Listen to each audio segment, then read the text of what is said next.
Families Like Ours, la dystopie choc du réalisateur oscarisé Thomas Vinterberg, un thriller sur fond de drones tueurs avec Vigile saison 2 et Super Mal, chronique d'une masculinité toxique. C'est le sommaire de ce numéro 2 à l'affiche consacré à l'actualité des séries. Bienvenue à tous et bonjour Nina Masson. Bonjour Louise, ravie de vous retrouver. Ravie aussi. Alors avant de passer en revue ces séries, on va s'arrêter sur les incendies monstres en Californie qui impactent, il faut le dire, assez lourdement les tournages et le calendrier des sorties des séries outre-Atlantique. Oui, c'est un scénario digne d'un film catastrophe, c'est le cas de le dire. L'image d'Hollywood engloutie par les flammes, c'est un nouveau coup dur immense pour le secteur après la crise du Covid, la grève des scénaristes. C'est maintenant Hollywood qui brûle, littéralement.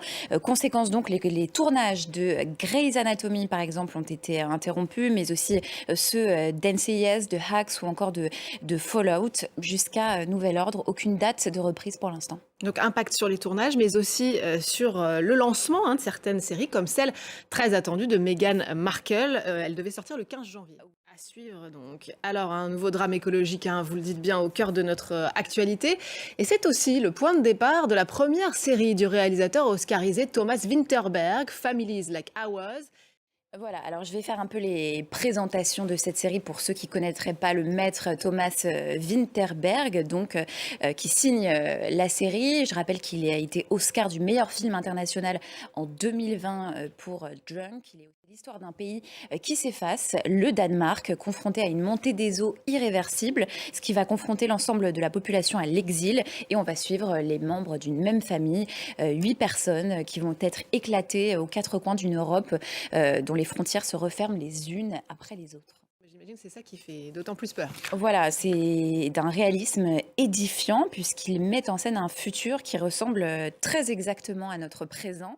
La catastrophe climatique sert d'ailleurs avant tout de prétexte pour parler d'autre chose, à savoir pour confronter les privilégiés à l'expérience de l'exil. Que feriez-vous, Louise, si demain, vous deviez quitter votre pays avec un passeport qui n'est plus valable et donc des frontières qui se referment? Ce sont en fait ces questions que la série nous pose avec une obscénité assumée, celle de penser qu'un public occidental pourrait se projeter plus facilement dans cette image qui lui ressemble de la condition de réfugié. Donc, c'est d'ailleurs le parti pris du titre, souvenez-vous, Families Like Ours, des familles comme les nôtres. C'est un pari risqué, effectivement, mais ô combien réussi dans un Danemark, je le précise, où la politique en matière de droit d'asile dans la réalité est l'une des plus restrictives d'Europe, je le rappelle. Donc pour moi, cette série, c'est une grande réussite et c'est même une imparable leçon d'humanité. J'invite tout le monde à la regarder, ça vous fera forcément réfléchir. Le message est bien passé. Alors, autre série qui s'inspire de l'actualité géopolitique, cette fois, elle est elle aussi chargée, c'est Vigile, de retour sur Arte. Tout commence sur la base aérienne de Dundee en Écosse.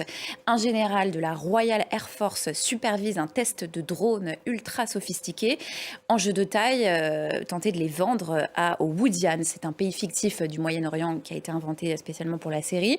Sauf que très vite, la démonstration tourne au bain de sang. Les drones deviennent incontrôlables. Film d'horreur, ils se retournent contre les militaires aux manettes. Bilan, 7 morts parmi les militaires. L'inspectrice en chef Amy Silva, qu'on avait vu dans la saison 1 et qu'on adore, est appelée à enquêter sur l'affaire pour faire la lumière dans ce qui ressemble à un attentat. On va regarder la bande-annonce, on en parle juste après.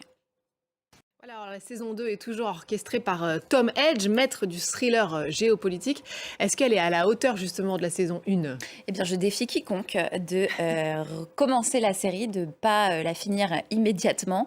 C'est franchement toujours d'une implacable efficacité pour plusieurs raisons. La première, c'est sans conteste l'originalité du scénario. Avec la saison 2, on est toujours dans le secret militaire, mais plongé cette fois dans les dérives de la guerre technologique qu'on ne connaît pas, avec ces drones de guerre qui deviennent hors de contrôle et qui sont capables de commettre des erreurs mortelles. Ça fait peur, c'est intriguant aussi. On a donc tous les ingrédients du parfait thriller, avec une énigme technologique qui va se transformer petit à petit en énigme géopolitique, et ça c'est bien vu.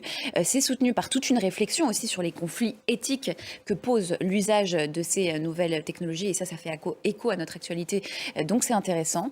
Ça donne une série sur la guerre moderne qui, à l'image de son sujet, a une force de frappe assez inégalée. Je la recommande. C'est sur Arte, c'est gratuit. C'est bien de le préciser. Bon, alors après, les catastrophes écologiques, la guerre technologique et les énigmes géopolitiques, on va se détendre un peu, si vous voulez bien. Ah oui, je crois qu'on en a tous besoin. Voilà, et vous nous C'est pas avez... très gai le programme. Vous nous avez dégoté une série parfaite pour ça. Ça s'appelle Superman. Supermal. Avec cette même ambiance parisienne, rafraîchissante, drôle, un peu décalée. Si vous habitez à Paris, vous vous identifiez forcément. Cette fois-ci, elle s'attaque donc à la masculinité toxique. Mais alors, il y a beaucoup de choses à dire sur la masculinité toxique. Ici, c'est vraiment passé au crible de l'humour. On est dans la légèreté. Et forcément, il y a de quoi faire avec la masculinité toxique. En effet, vaste sujet. Merci beaucoup, Nina. À très bientôt pour d'autres conseils séries. Et merci à vous de nous avoir suivis. N'oubliez pas de nous retrouver sur france24.com ainsi que sur tous nos réseaux sociaux. On se quitte donc sur quelques images de la nouvelle série Supermal à voir prochainement sur Netflix. Je vous laisse découvrir et vous dis à très vite.